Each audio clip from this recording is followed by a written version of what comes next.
Hello, today we will be solving a problem on a topic that relates to solutions as inverse titration.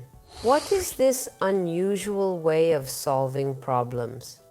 The thing is that in such tasks there are several chemical processes, and such processes are related to the fact that they occur in solutions. But the solutions themselves change in the course of solving such and conducting the experiment.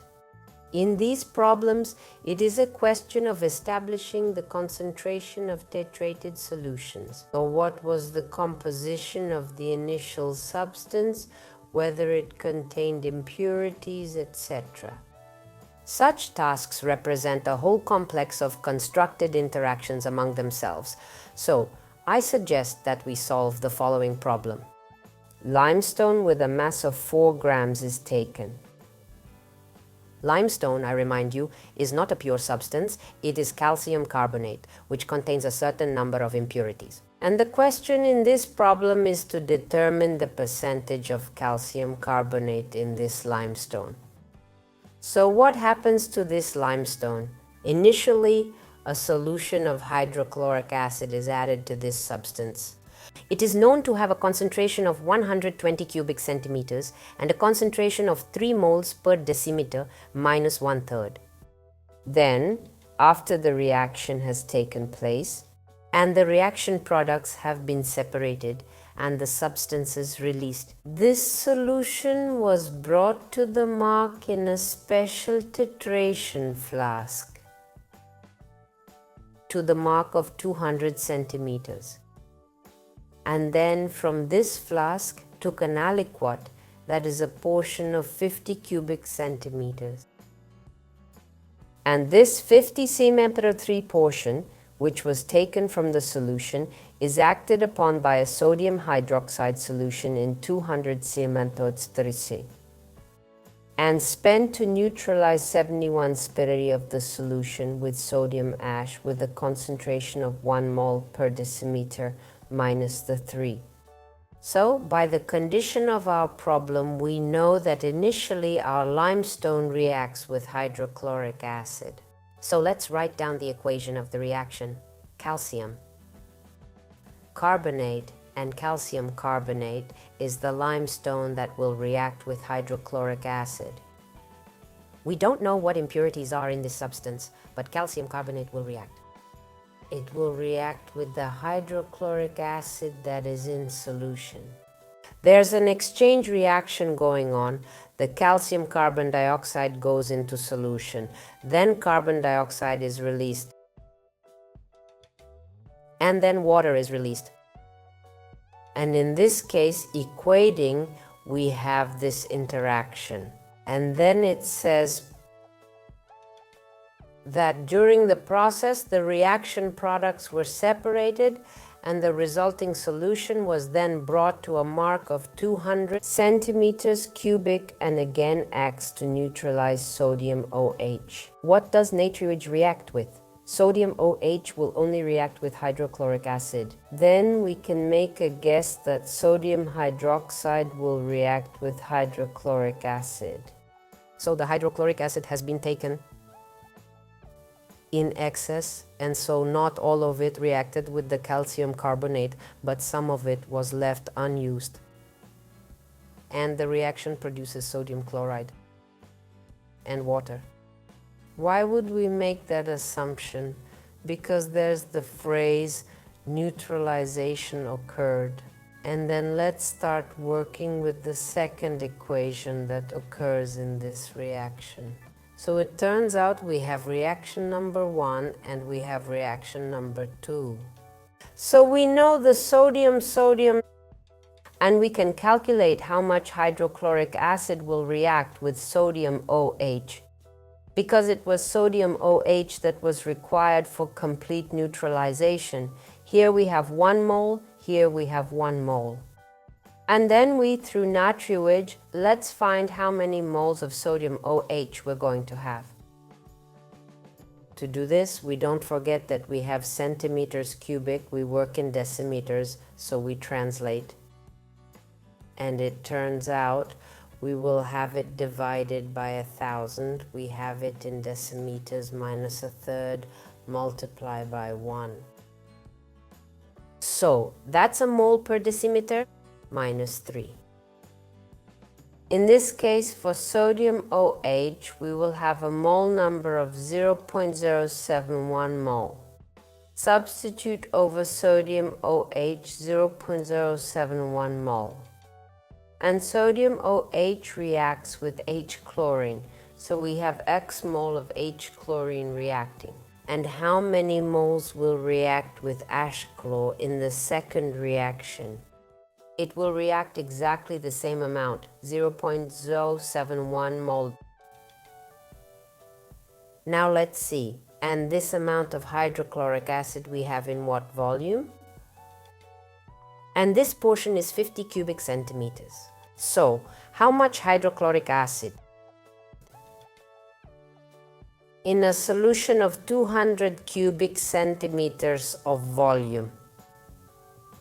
As we understand, 50 is 1/4 of this solution.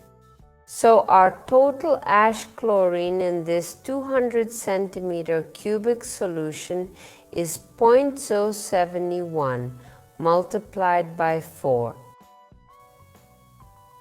Then we have hydrochloric acid in a 200 cubic centimeter solution of 0.284.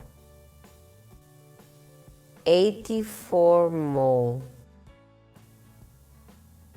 And this we have found again, so you don't get confused about 50 cubic centimeters. Now let's do the math. How much hydrochloric acid do we have initially? Let's do the math. H chlorine, which was located originally.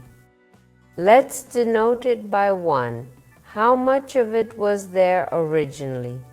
To do this, 120 centimeters of cubic converted as usual in decimeters cubic and multiply by 3. Mole times decimeters minus a third.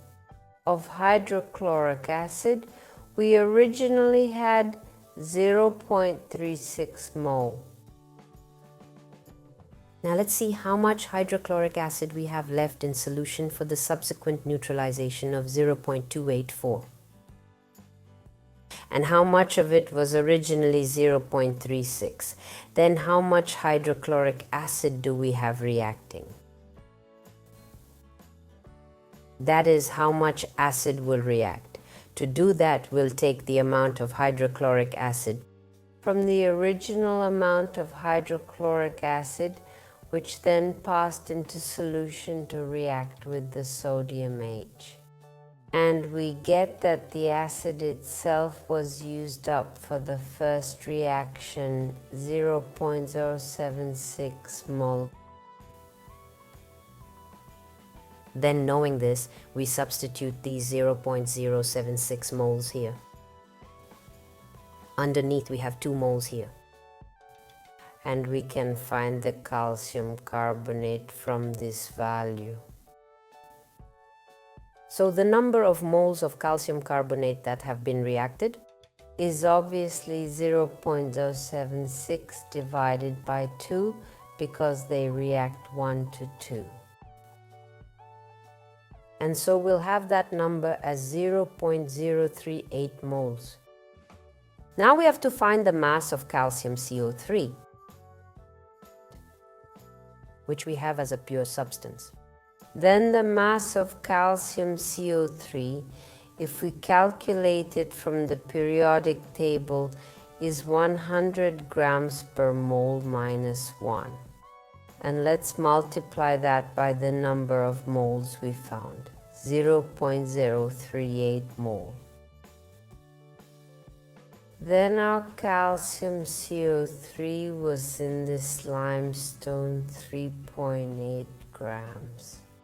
And now we can calculate how much fraction of pure calcium carbonate is in the limestone. In order to do that, for us to calculate this for calcium carbonate in our limestone, we'll divide 3.8 grams by the available 4 grams of limestone taken and multiply by 100%. And then it turns out that our pure calcium CO3 is in the 95% and 5% is impurities. That is our answer. Here I draw your attention to the complexity of this problem. The problem is really very difficult. For example, if it's possible, if you were to guess we have hydrochloric acid, is it possible that we could find out how much calcium CO3 will react with it? If we did that, it would be wrong, because hydrochloric acid, mind you, is only 0.36. And so, accordingly, if we used that figure, we would have 2 times less calcium carbonate, 0.18, reacted with it. But if you multiply by its mass of 100, you would get that calcium carbonate would weigh 18 grams. And that's a lot more than he took. So such a calculation would lead you into error. So there is a logic to the reasoning in this problem. We had to solve it as if from the end, going back to the beginning, to the first reaction. That's what's so difficult about these problems, is that you have to see what chemical reactions are going on, to see which reaction you might need to start your calculation with and go back to, for example, the original situation. But reverse titration tasks come in other forms. They can be about redox reactions. Such reactions and such problems too, you need to understand how they are solved. This usually represents such a complex exam, which is held in universities. But I hope you understand this problem, and we will solve such problems so that you can cope with it. Goodbye.